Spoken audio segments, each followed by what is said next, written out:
And I'm just still learning that. So yeah, I'll just start off with a quick karakia. Whakataka te hau ki te uru, whakataka te hau ki te tonga.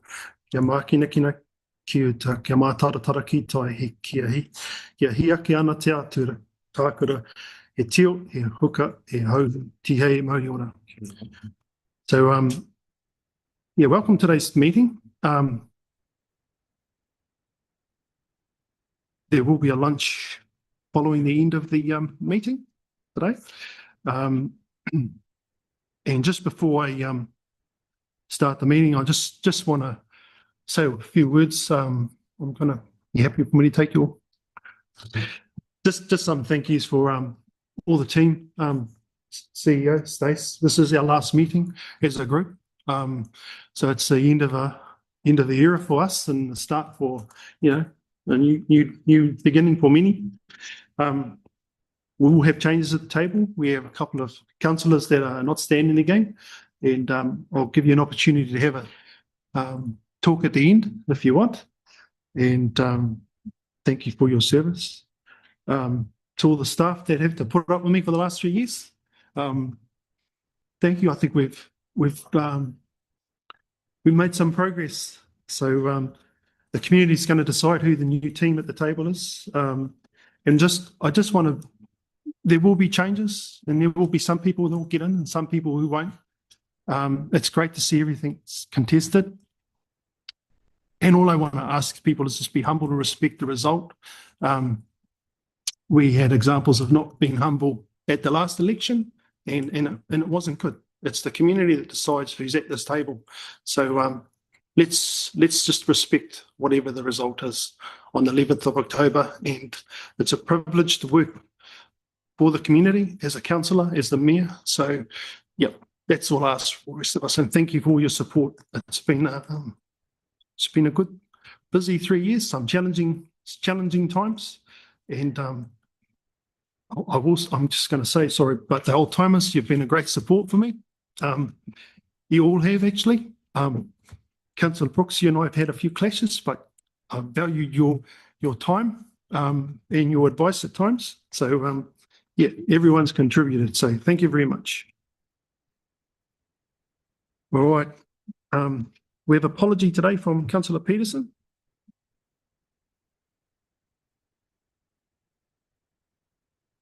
Is there any declarations of? Just get some. Oh, sorry. Got to move it. I'll second it. All those in favour? Against? Any declarations of interest in today's meeting? Right. And we're in the public forum today. We've got the Motu Trails Charitable Trust and Jim Robinson. So I'll hand the floor over to you. If you're up there.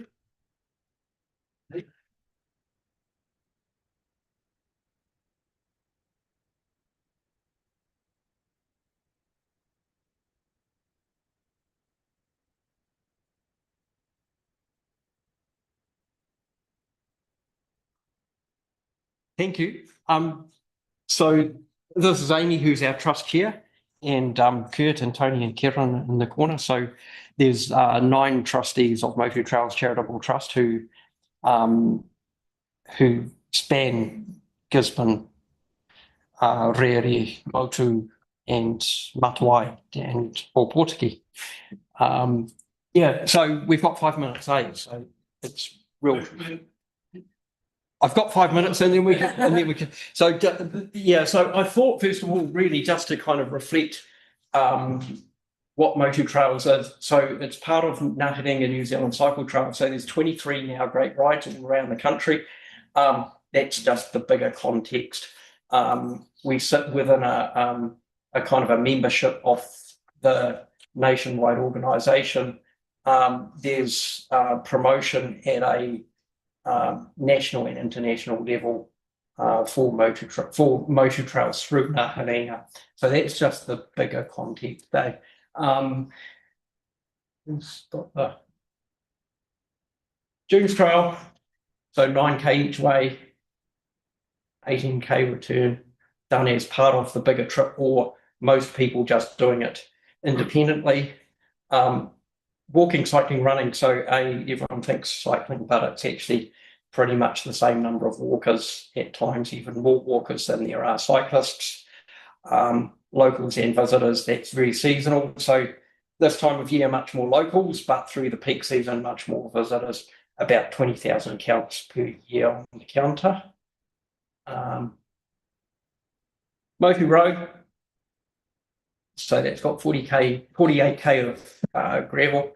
Probably the main thing to say there is there are several cycle tour operators who come through that. Some of them as part of Kopeko Aotearoa, which is like a route that goes from East Cape across to Cape Egmont or the other way. That is done by tour groups and bikepackers.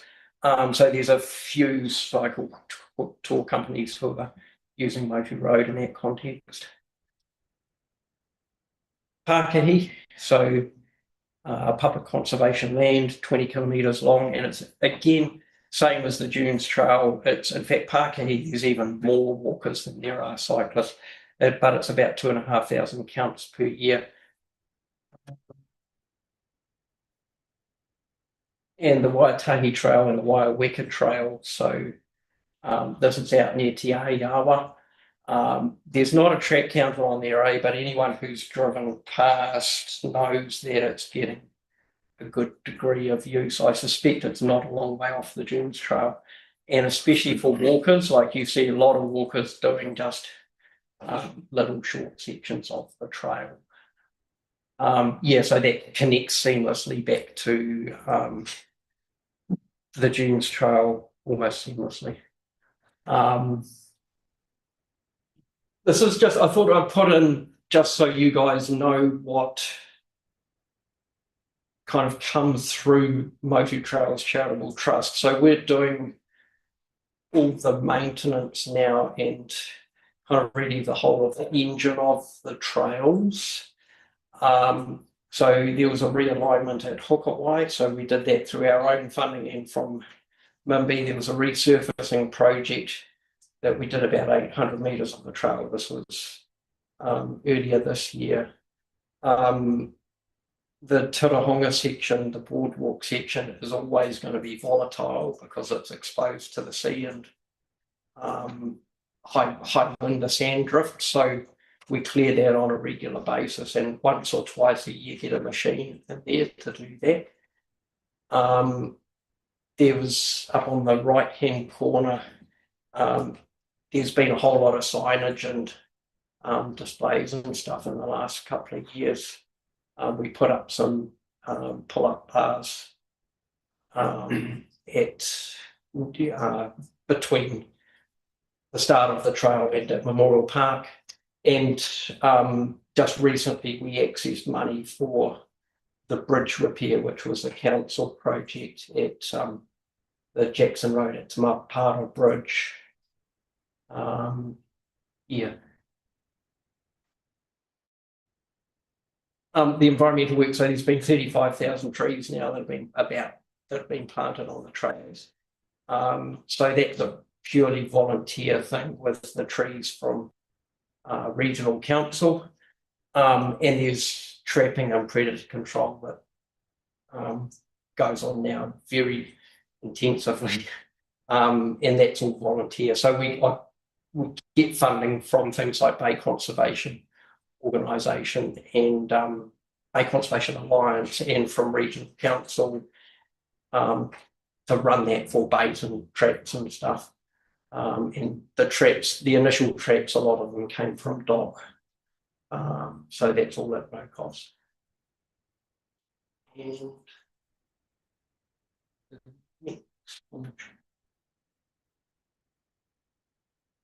just a few of the key economic stats. So there's a trail survey that it gets it's about 350 responses in the last year. It's a rolling thing that's just happening all the time. So it's pretty robust information, and that's benchmarked. So all the great rides do the same trail survey question, so you can get benchmarking against the national kind of average of all great rides. And that shows, so this is just visitors, obviously. Visitor stay is about 2.5 days, with average visitor spend $277 per night. And then overall for just all trail users, the NPS, so that's a widely used measure, is 82, which is very, very high for an NPS. And it's importantly, it's above the average of all great rides. So it's like Motor Trail sits. The challenge that we have is getting people here, but once they're here, they enjoy it. That's really the big outtake. And there's about 23,000 users per year across the trails, and it's the #1 Opotiki eyesight. Yeah, and that's just a snapshot of where our funding comes from. So New Zealand Cycle Trails, there's now, it's about $95,000 a year of funding comes from government, but that's predicated on having local funding. So we need to have the local funding to get the government funding. Otherwise, it's like, sorry guys, you haven't got the local energy to make this happen. And just a call out there, especially to Garth Barfoot. He's now given us $200,000 in the last 5 years. And without him, the whole thing would be, it would be really struggling. But there's a whole, as you can see, there's a whole Seeker and HEG, they've given us money to share for the last 7 years. Lime Foundation and Aotearoa Gaming Trust, they've been brilliant supporters. So, yeah, just a whole list of funders. Yeah, so that's a sort of, hopefully that was not too much longer than 5 minutes, it's just a snapshot of Motor Trails and the trust. Yeah, the trustees are all volunteers, so like I'm a paid role, but it's like, it's a pretty big organisation.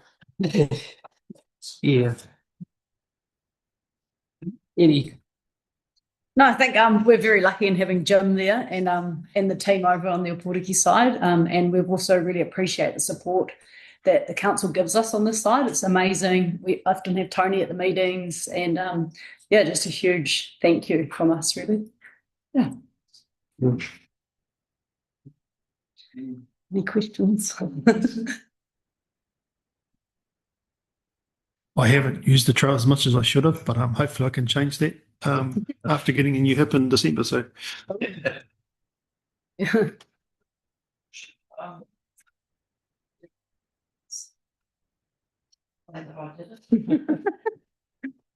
Don't think I'll do it again. I just want to congratulate the Motor Trails Trust and trustees. I'm always in absolute awe of the work that goes on behind the scenes.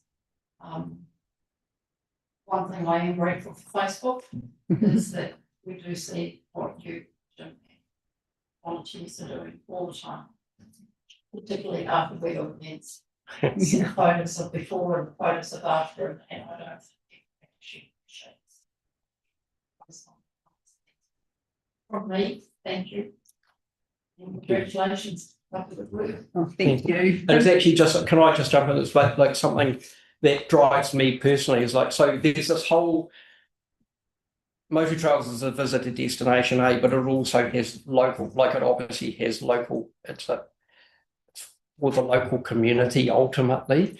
And part of that is Parky Trackers and important for like hunters. There's a trappers, there's a lot of people who use the track, and like, so without that regular maintenance, Parky would be gone. Like there's not a shadow of a doubt it would be gone. And it's like, I kind of go, it's sort of an important track for the local area. Because it's easy to use, like it's easy, like anyone can get up there, and it would be really, really sad to see that go. That's sort of, yeah, that's part of the driver of doing.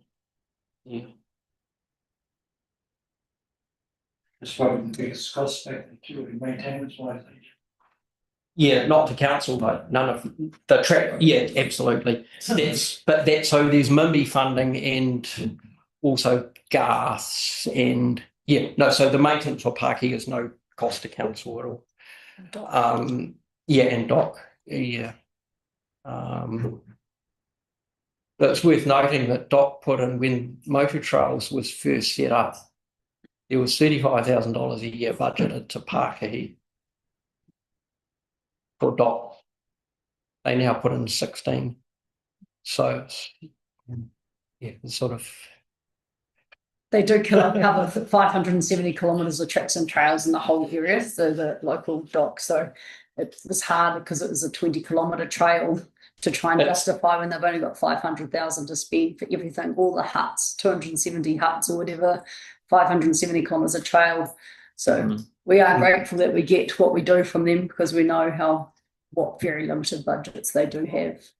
But I think everybody does in all areas at the moment. So yeah, it's volatile. I mean, all our bush is volatile, which makes it, well, it's not just this area. A lot of parts of the country are challenging to keep open, and it'll be an increasing issue, I think.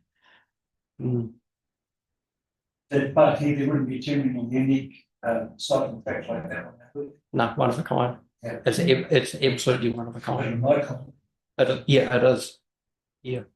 I mean, there's other bush tracks, but nothing like the lower half of it, especially is it's one of a kind. But it is very challenging to keep open. Doable, but it's just you have to stay on top of it the whole time. it does bring a lot of international visitors as well to Pākehī. That's what people come for, that through New Zealand experience. It's remote. It's got all the native bush. It's got the beautiful rivers. It's got everything there. The Weta Cave, if you know about it. No. Yeah. So it really is what brings a lot of the international and people from out of town.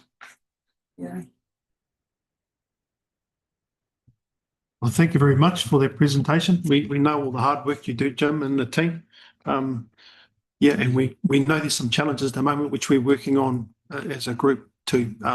So just thank you. we'll keep supporting you, and it's fantastic. I've got some photos of my two grandchildren hanging from the swing there on the cool. yeah, that's my latest one from the weekend. So they're regular users, and yeah. So it's not just cyclists; it's a lot of walkers, and seeing the families out there, and it's in addition to the the new groins out there. It's attracting a lot of visitors. So yeah, perhaps an opportunity for a coffee cart out that way. Thank you very much. Thanks. Cool. Thank you.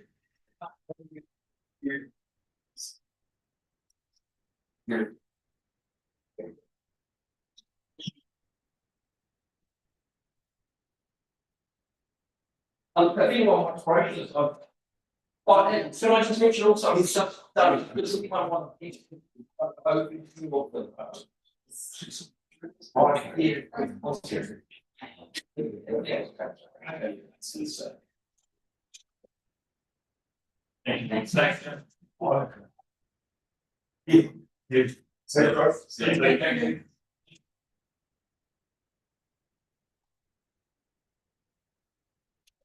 Last time I did the trail.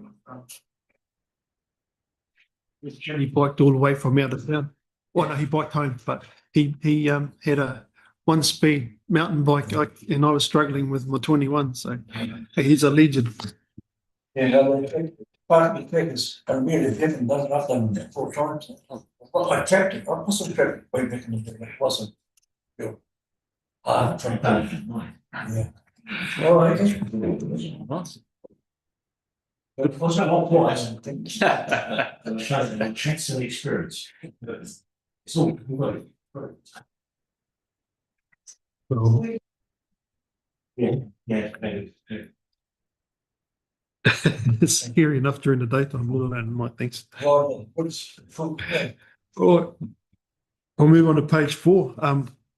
Confirmation of the Ordinary Council meeting.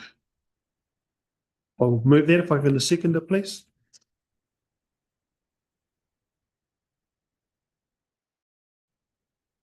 Can we manage some correctness out of there?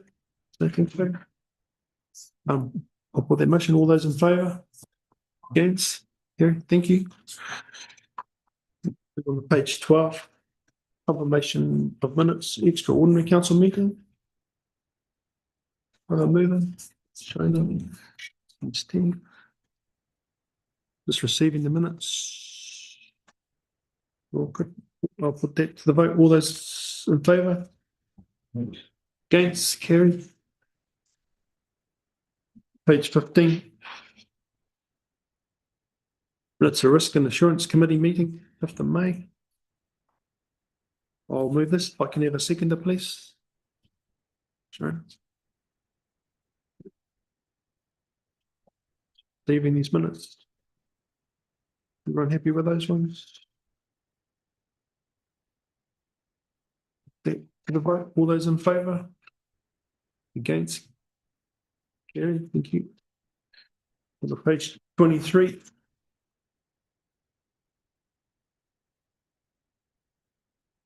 Minutes of the Puraki District Council's Performance and Delivery Committee. Do I have a mover?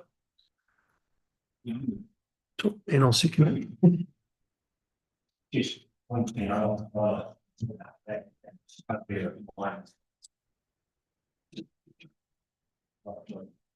Yeah, bugbear of mine. I know I've gone about certain things, but it just on page 24, we had a query in relation to the regional council not putting any money towards a stop being project at the back of Duke Street, etc., which I think is a Bay of Plenty Regional Council.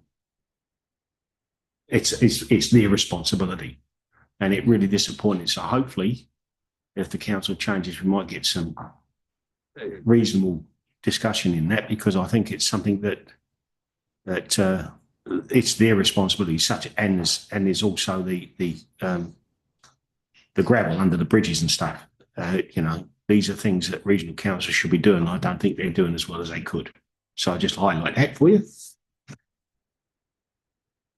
Don't be scared to mention it to the people that's standing for the regional council too. Well, I mention to everyone, don't you? Thank you. Happy with everything else there? Yeah, yeah. I'll put that to the vote. All those in favour? Right. Against, carried. Thank you.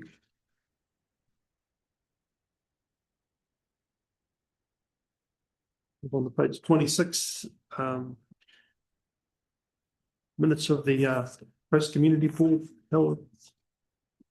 I'll second that.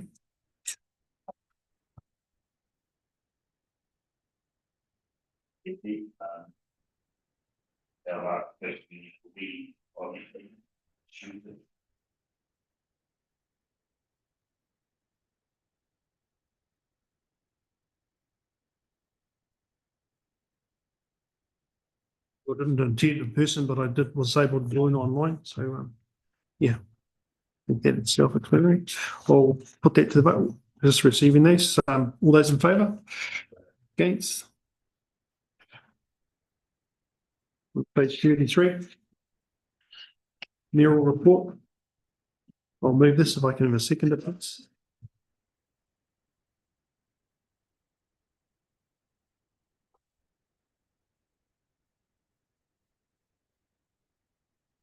I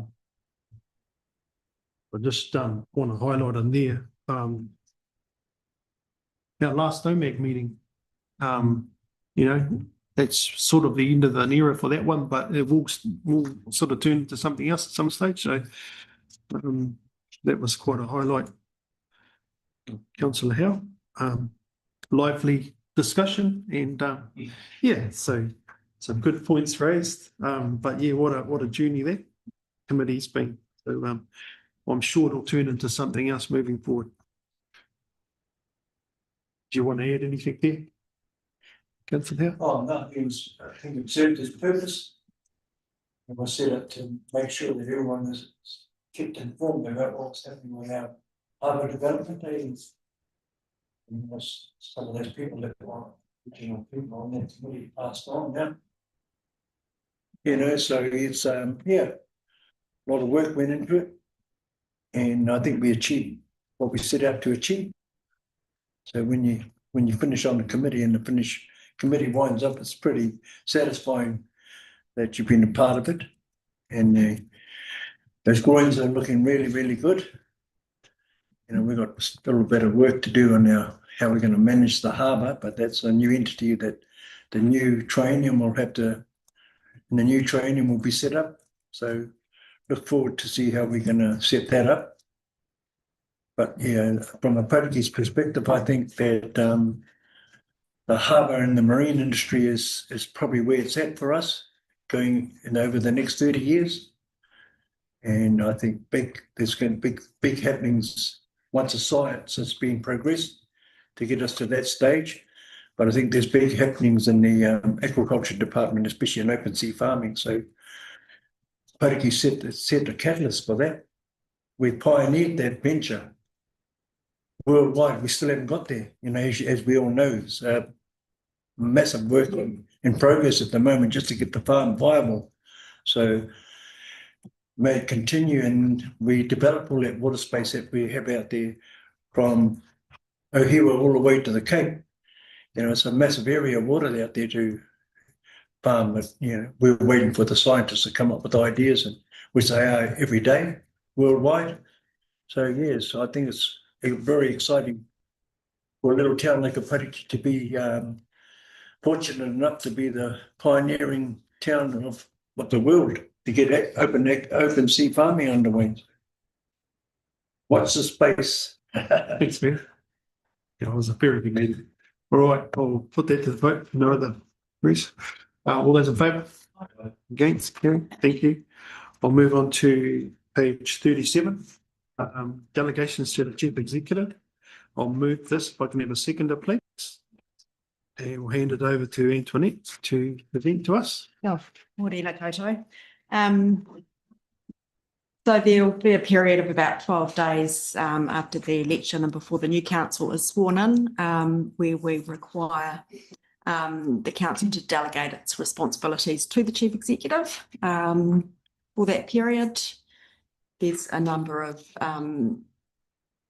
conditions there in terms of consultation with the person elected to the position of mayor, and they may only attend to those matters that cannot reasonably await the first meeting of the new council, and they'll be reported to the first meeting of the new council, any decisions.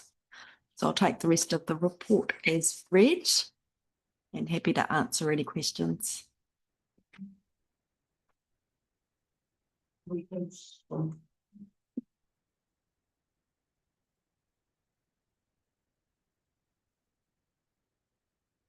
Very procedural. You're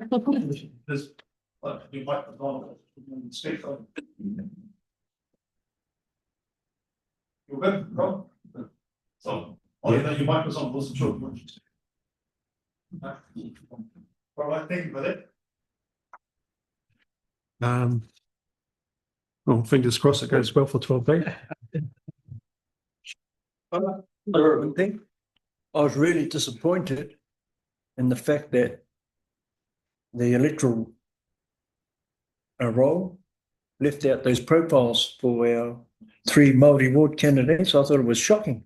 When I heard him on the radio, which really brassed me off, he didn't even apologise. He said, "Oh, I just have to grin and bear it myself." But I think those people that were involved in not having their profile out there, not just in the Portuguese, but nationwide, he should have made a national apology. The guy Dale Oski. Yeah, so it was disappointing that he made a humongous mistake like that and sort of tried to brush it aside. So yeah, and it looked bad on the Portuguese District Council too, because it looked like that we made the hiccup, but that wasn't the fact. Yeah.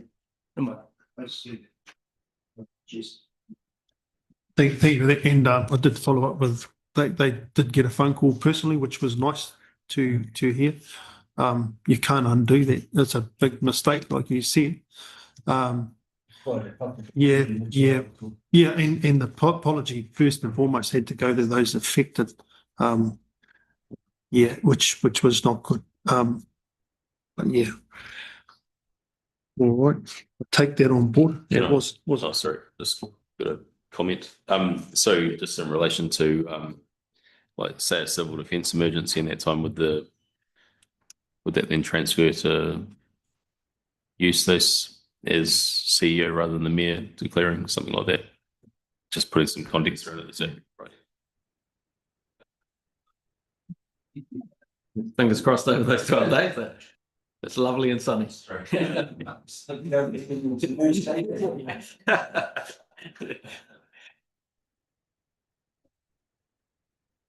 That's also the delegations are about. Yeah, you have to have something in place because you're in the in between. Yeah. Fingers crossed. All right. Thank you for that, Antoinette. No more questions. We're happy to, it says it stands, eh?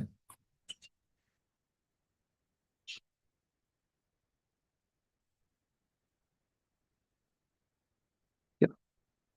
Everyone happy with the wording as it is? No changes? We've already received it, eh? Need to move, put the motion. Yeah, I'll put the motion. All those in favour? Against? Carrie, thank you very much.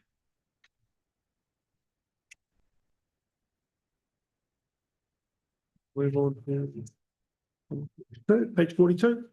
I'll move this if I can have a seconder, please. It's dangerous and affected and sanitary buildings policy. I'll hand it over again to not Michael. Joel. Morning all. So I've got the dangerous, affected and sanitary buildings policy. I'm sure you've all read it and are very familiar with it. It's not boring. So we've undertaken a special consultative procedure. We've had one submission in favour of amending it, which is the amended document. There's been no other submissions, and it'll just fall back into the policy cycle for review and will wind up again in 2029. I'll take it that you've read it, and if you've got any questions. Yeah. I've noted a couple of things in here. So when we look at page 53 and it says buildings that are under the same meaning as the Building Act. So we've got in a state of disrepair. Some buildings, we've got a few in disrepair in the community. So Service Motors be one, Pakawai Hall be another. I couldn't pass off the top of my head. This one that Ross down said that it just, veranda collapsed, didn't it? I can't remember. But those buildings, it just seems to me that they roll along because there's nothing been done about them for ages. And so, but this allows us under the Building Act, under this policy, then to turn around and actually require those buildings to be either brought up to standard or to, you know, it says in here, it's a state of disrepair. Well, they're quite clearly a state of disrepair. So I think that's what we want to start doing because I think they're eyesores on our community. And it says that the Potoki District Council will investigate buildings that council staff have become aware of on page 57. So I think we need to actually, if you're going to do it, we need to actually do some of that work. So, through the mayor, if I could respond to that. I guess we do become aware of buildings that are in a state of disrepair and our council officers will inspect the buildings. They need to be offensive or likely to be injurious to health because of being in a state of disrepair, not just being in a state of disrepair. But we will issue a notice to fix for those buildings that have been inspected that have been determined as being offensive or injurious to health because of that fact. yeah, I mean, look, Chair, I mean, it says here it's offensive or is likely to be injurious to health. It's offensive. I mean, it's the whole thing's just falling apart. So that's all. I just comment on that I think that's some of the things that put people off as soon as they come into our town and they look at some of these buildings and wonder what's wrong with this place.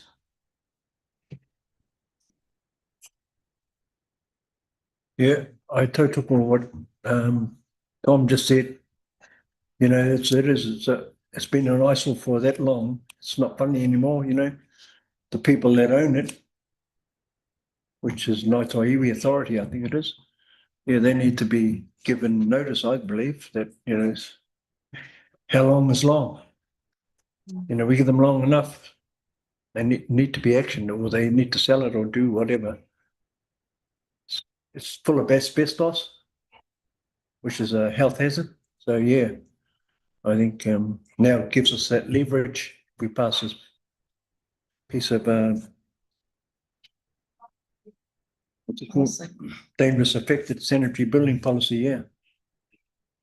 So it gives us a bit more leverage now, doesn't it? We've always had one, but maybe we did need to action it like Tom said. Any other questions? No, thanks for that.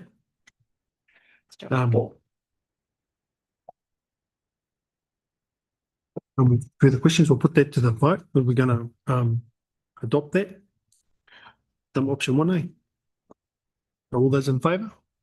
Right, against? Carried. Thank you very much. Thanks, John. And we'll move on to page 61. Building planning and compliance activities annual review. I'll move this if I can have a seconder, please. And I'll hand back over to Antoinette. Thank you, Your Worship. We'll take the report as read and happy to answer any questions around the new statistics that are presented to you.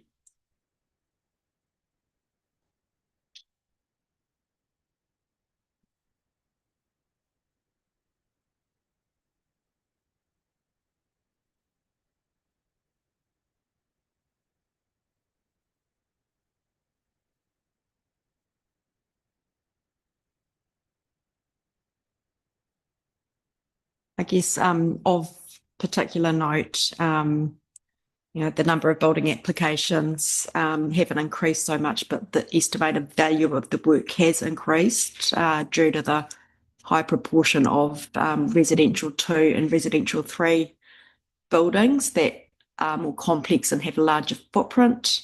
So while there's flasher dwellings being built in the district, it might not be addressing our need for more affordable buildings. And also another thing to note is we had 57 new builds in the last financial year, which is the highest recorded since 1998 apparently, so which is a positive.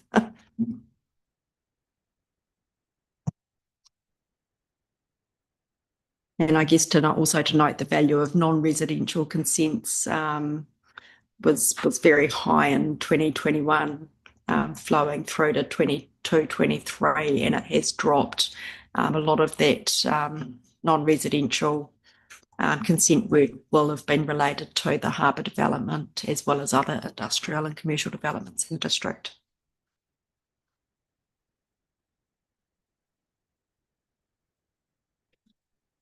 Through Your Worship, do those figures also include the Kaingaora new builds?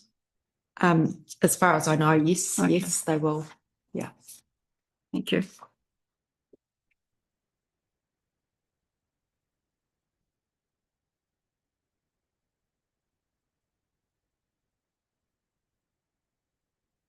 We get a lot of dog complaints, but we're euthanizing a lot of dogs, which says that we're doing our job. A record number there, eh? Or 80%? Or not a record, but It's the next report, yes. Oh, is it?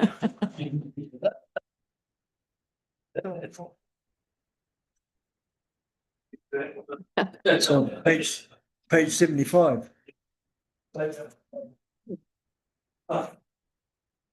There's some interesting stats in that report, and it's good to see we're chugging away. In 1998, I think Shona will remember it. It's the height of the cross lease buildings. So that's quite impressive. That's one of the highest. Councillor, Can I, I'm probably not a question, I suppose, but the KO houses that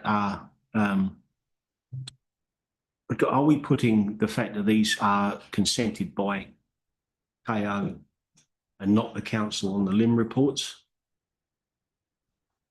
Because I think that's quite a thing, because I know full well that the college houses down in Bridge Street are okay, believe it or not, built by college kids, but the ones in at St John Street, I know there was a firm over fixing all the windows up, and that's a new build. And it just worries me. And we had that issue down in, I think it was the end of Ford Street with the flooding. And I think that's something that people don't realise, that we're not responsible as a council for those builds. And really, they should be looking at address, I think it's something, I mean, if they were ever sold, the government decided to sell them all or whatever, something needs to be put in there, because otherwise they'll come back to us and say it's your fault. I know that the legislation's possibly going to change in relation to who's going to be responsible for these bills. But as it stands at the moment, we get looked at, and it's not necessarily our fault as a council. That's just my sort of comment. That's a good point. It'd be worth interesting going through that exercise just to see.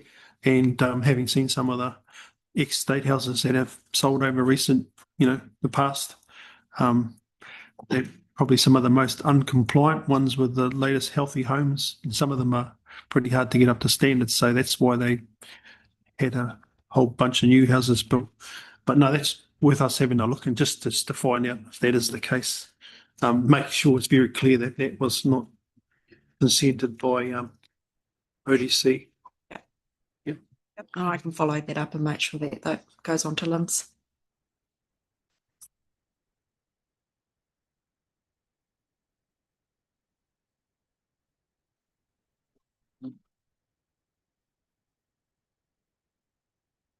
Leaving the we'll put that to the motion.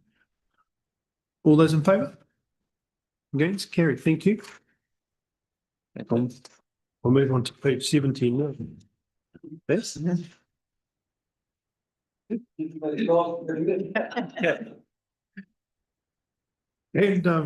I'll move this over to seconder, please.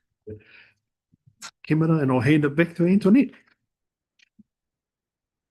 So under Section 10 of the Dog Control Act, we are required to produce an annual report on our dog control statistics, and we're also required to publish them on our website, as well as put a notice in the paper to let people know where they can find the information. We no longer actually have to submit the report to the Department of Internal Affairs, so which is a new thing this year. So the dog control stats are presented to you. I do need to note a couple of corrections. In the report on page 71, where it says dog-related service requests have more than doubled on last year, increasing from 330 service requests in 23-24 to 738 in 24-25. There was some miscommunication in gathering these statistics, and the 738 actually refers to all animal-related service requests, including horses, chickens, pigs, goats, cows, the whole lot. So our animal control staff don't just deal with dogs, they deal with the lot. So that figure of 738 should actually be 289, and that will be amended to the report that we publish. So yeah, that's in terms of that summary of the statistics. Dog registration pretty much remains at the same level. The total number of infringements is actually reduced. There were 232 dogs impounded, and 8 of those were rehomed and 185 were euthanized. We are working with a group that has come to our attention who are based in Whakatane, who are working with our team to try and rehome more dogs to reduce that number that are euthanized. So that's something that's come to us fairly recently. Yeah, happy to take any questions on the report or the appendix. Public satisfaction is not particularly glowing, is it? No. It's like all animals in this town. It's an ongoing problem. Mm-hmm. And even though you might euthanise a few, you might want to start on some horses as well, but it's another issue.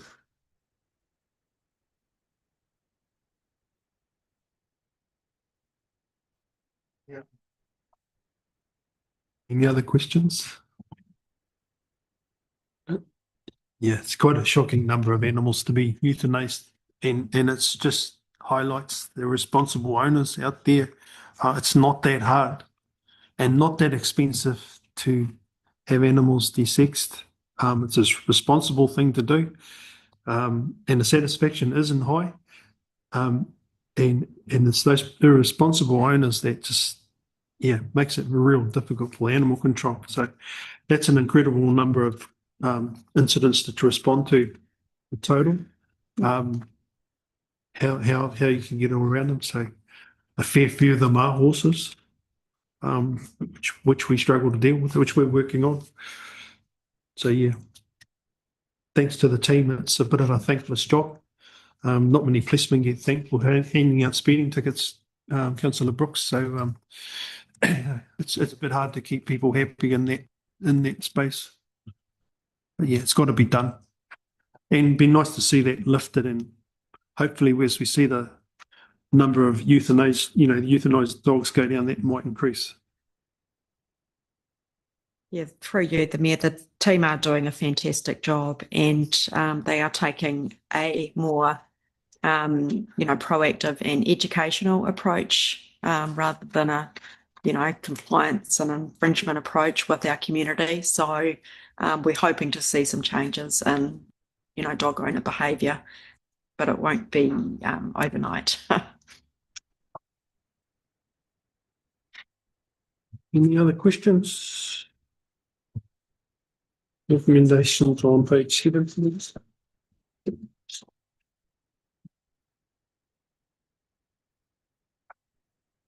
And I'll put that to the vote.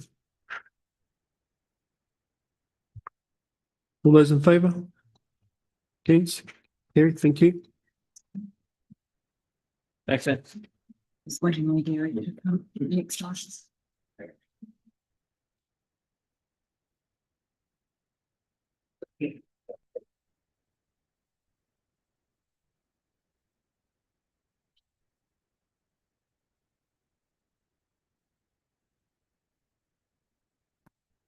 Good for Gary. No, good. Okay, move on to page 79. Coast Guard Portakey building lease update. I'll move this if I can get a seconder, please. I'll hand it over to. Yeah, good morning all. Just presenting the Coast Guard lease report update. So on the 10th of June, we brought a report and there was a resolution to proceed with getting a lease in place with the Coast Guard, a 33-year lease with a right for renewal. In the process of then working through the detail and putting that lease together, we received some legal advice that with the current arrangement that we cannot proceed with the 33-year renewal component. So we went back and spoke with the Coast Guard and whether they'd be comfortable with us just offering a 33-year lease without the right for renewal. They're on board with that. So this report just brings that detail together, comes back to you for a resolution, and happy to take any questions that you may have. Yeah, they can still apply though after a certain period of time to renew a lease, can't they? Even though it's 33 years, they could apply for a new lease. I believe that'd be the case. Yes, they just don't have that right to renewal. Yeah, okay.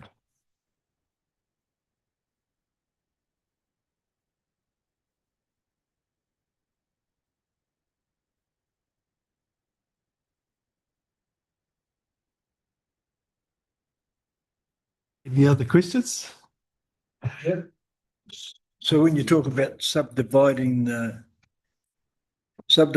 lease area, that's the area that's where the building is now, isn't it? Yeah, so one of the That options could be if we wanted the right for renewal, we could go through a subdivision process, which would isolate the piece of land that they would be using. But if we were to do that, that would be a whole nother process we'd need to go through. So if we were to just give them the lease based on the current arrangements of the lots, then we cannot grant the right for renewal.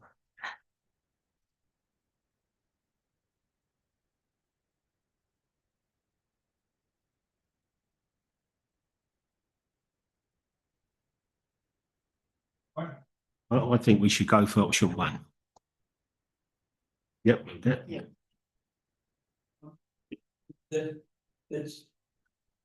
That's detrimental to what they want because it's got council enters into a lease with Coast Guard Aotearoa for a term of 33 years with no right of renewal. Yeah, but that's just been explained, that there's a process. If you want a right of renewal, you've got to go through another process. Okay. So this is just making it, But didn't they want the further right of renewal for another 33 years? so that's what you're saying. You can't do, if you do that, you've got to go through a different process. So So that was the Oh, initial, okay. that was the initial intention out of the previous report. After receiving the legal advice, and again, the advice that we can't do that based on the current arrangements, we've then gone back to the Coast Guard, we've met with them and explained the situation, and they're comfortable to proceed with just a 33-year lease without the right to renewal. They're comfortable with that. Yeah, and I think that's the main thing. They are aware why we're doing that and they're happy with that. So yeah, that doesn't preclude them from applying for the new lease. Yeah. Let's say 30 years or whatever. Because I thought just for their funding application, they needed a longer term guarantee of the lease. And option 3 says that, but option 1, as long as they're happy, as long as Coast Guard are happy with that, yeah, gets us moving forward. yeah, gets us moving. Can I just add to that, please? I think where we were, 12 months ago with them over this issue, I think this is a pretty outstanding result. There was a lot of tension between, I suppose, or assumed a tension between us and them and what we believed each other were thinking. That's why when we had that sit down at the Coast Guard building, a lot of things were cleared up there, and to get to this, and even though they haven't got the right of renewal, I think this is a pretty outstanding result for all of us, really. And hey, they still got that option later on. They can still apply, later on in 33 years. And probably out of us here, probably just our CEO that will still be here. Perhaps if I could just add to that. So perhaps if I could just add to that, I was at those discussions. I went and had those discussions with the Coast Guard and that. And the situation is, as was pointed out to us, we couldn't lease it out for more than 33 years, just a portion of the reserve. There is a way to do it. You have to subdivide the land out and do that. But that's quite a long and drawn out process to do that. Or you can lease the whole reserve. And we weren't going to do that, certainly to the Coast Guard and that for that time. That was explained to them. And, they said, well, it's not ideal for them, but it's certainly better than what they've got. It gave the banks surety for, that's what all other clubs and that get for when they get the funding and that on it. And it gave them that. And as I said, again, there's nothing to stop you in the future if you come out to the leases coming to the end again, putting it in and going for a new lease again then. And when that was all explained to them, and that's just the process of going through it, and that they were in acceptance of it. I wouldn't say they were happy with it, but they accepted that's the process that they had to go through, and they were quite grateful for us going and talking to them about it, and just enlightening them. Thank you for that. I think we're all happy with option 1 now. It's best result we can get. So I'll put that to the vote. All those in favour? Option 1. Against? Carried. Thank you very much. Thanks, Gary. Thanks, Nate.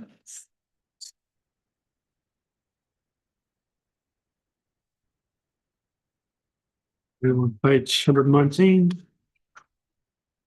Chief Executive Officer update. I'll move this if I can have a second, please. Oh. Jumping the gun like me. Oh. Yeah, very bad influence. Item 12. We'll have another go. We're still going to hand it over to the CEO. So I'll move this again. And let's vote in a second. Amendment to the risk pool trustee.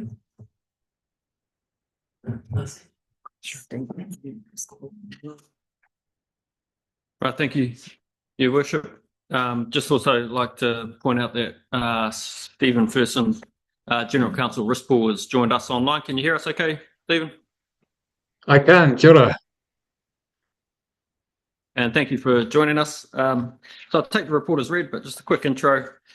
Risk Pool was established in 1997 by local authorities and Civic Assurance, now Civic Financial Services Limited. And it was in response to unreliable and expensive commercial insurance market. Since then, and Council, Pautiki District Council was a member of that. The scheme has been in wind down since 2017. And with the main focus of the board looking at resolving some legacy claims. That's still in progress. The board has since reviewed, they've done a health hygiene check on the documentation and found that there were some areas that weren't up to best practice.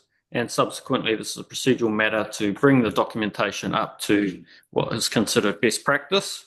Those modifications don't impact on ODC's position in terms of our contribution or impacts on our future obligations. So, this is a predominantly a procedural matter. However, Stephen is available to answer any sort of more technical questions that you may have or wish to have clarity on.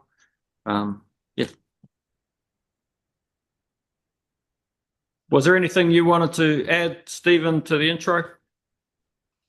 No, you covered it quite well. Thank you. Just to say, I suppose if it helps in terms of the main purpose of the proposed amendments relates to the protections to the board members in operating the scheme. As has been said, the main objective of RiskPool at the minute is to manage the legacy claims and get reinsurance from London. So there's a lot of work going on. We conducted that review at the end of last year, and it identified that the trust deed, which was first drafted in 97 and updated in 2007, has these deficiencies in it. And essentially this consultation is to amend the trust deed so that we can provide sufficient safeguards for the board when they're operating to wind up the scheme and acting in the best interests of members. But if you have any questions, I'd be happy to answer them. Thank you, Steve. Any questions? No, thank you for that. Looks like no questions, so we'll move on to the recommendations on page 86. We'll put that to the vote. Yes, it is. All those in favour? Against? Yeah, thank you. Thanks, Stephen. Thank you very much.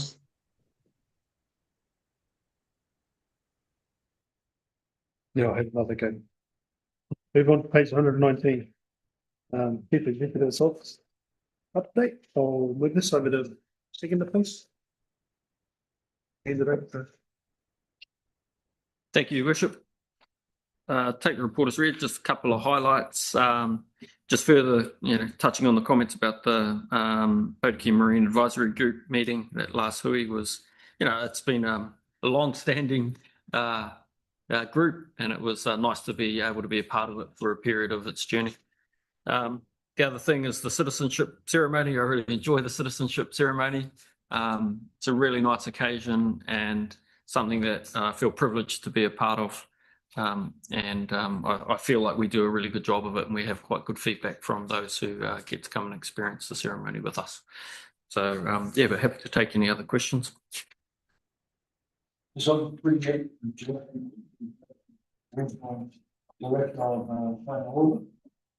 Yeah.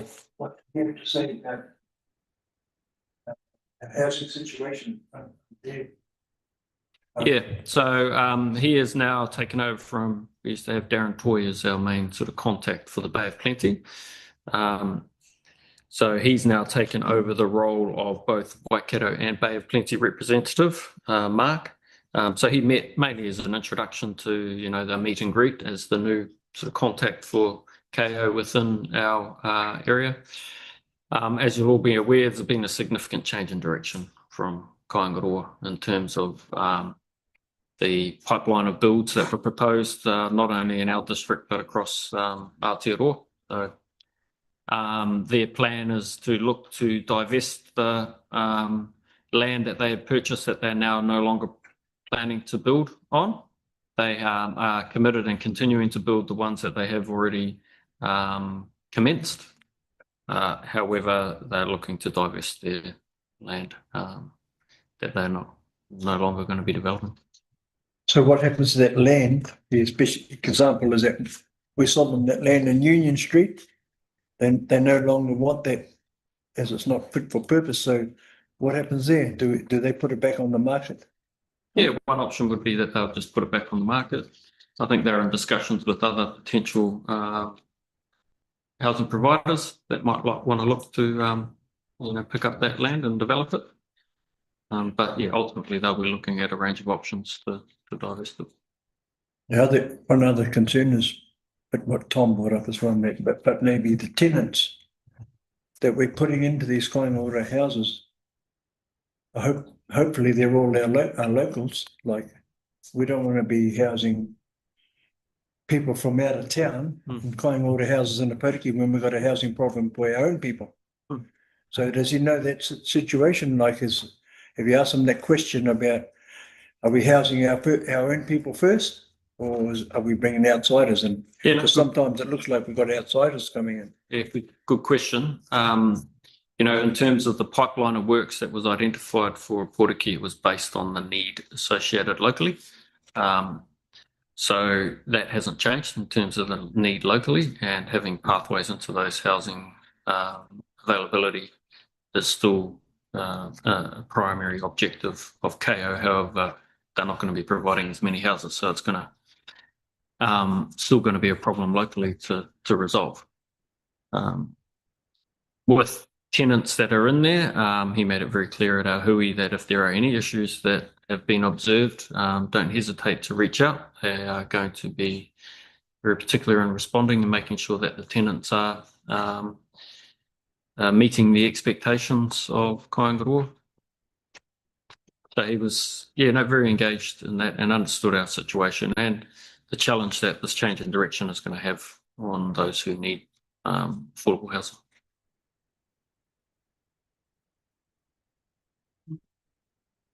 No more questions? You mean stuff, can you highlight the issue there, or is there'll be, I understand that we're trying to get information out of each council on a project just to do like kind of get some data. Yeah, and it's quite a large ask of data, hence it still hasn't been resolved. So the team are just working through the best way to manage that, and it could be a range of options where the information is available in long-term plans, annual reports, etc. Because it would take quite a significant amount of time to collate it all. So that's still to be action.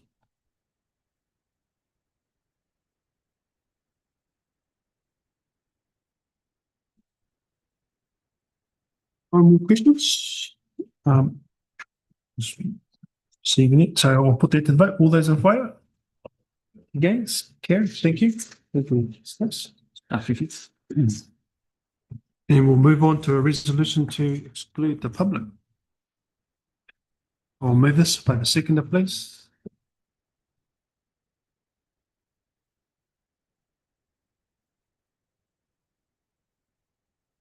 I'll put that to vote. All those in favour? Against? Carried. Thank you. We'll lock the doors, please.